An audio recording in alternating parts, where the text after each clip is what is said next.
Hi friends, welcome to தித்திப்பு சமையல். ஹெல்தியான recipe பச்சைப்பயிர் dosa எப்படி பண்ணுறதுன்னு பார்க்கலாம். பச்சைப்பயிர் தோசை பண்ணுறதுக்கு 1/4 படி உலக்கில் 1 படிக்கு கொஞ்சம் கம்மியான அளவுக்கு பச்சைப்பயிர் எடுத்துக்கிறேன். என்கிட்ட அந்தளவுக்கு தான் பச்சைப்பயிர் இருக்குது, அதனால் நான் அந்தளவுக்கு எடுத்துக்கிறேன். உங்கள்கிட்ட 1 படி அளவு இருந்துச்சுன்னா 1 படிக்கே எடுத்துக்கோங்க.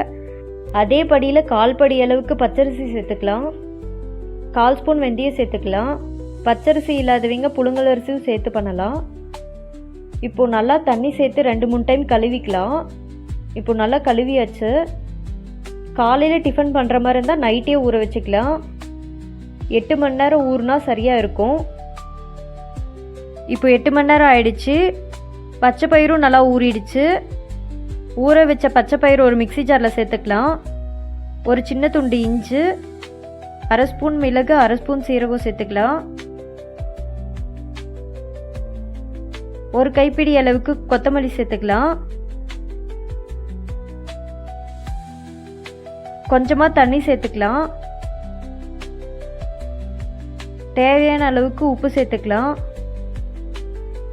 சேர்த்துட்டு நல்லா அரைச்சிக்கலாம்.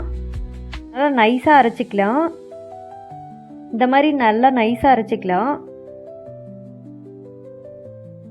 அரைச்ச மாவை ஒரு பாத்திரத்தில் சேர்த்துட்டு மீதி இருக்க பச்சை பயிறு கொஞ்சமாக தண்ணி சேர்த்து அரைச்சிக்கலாம். ஃபஸ்ட் டைம் அரைக்கும் போது இஞ்சி, மிளகு, சீரகம், கொத்தமல்லி எல்லாம் சேர்த்து அரைச்சோம். 2வது டைமும் சேர்த்து அரைக்க வேண்டியதில்லை.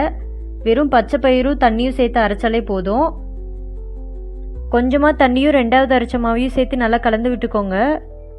நிறைய தண்ணி சேர்த்துறாதீங்க, அப்புறம் தோசை நல்லா வராது. இப்போ தோசை ஊற்றி எடுத்துக்கலாம். தோசை ஊற்றுறதுக்கு தோசைக்கல்லை சூடு பண்ணிக்கிறேன். இப்போ தோசை மாவு ஊற்றிக்கலாம்.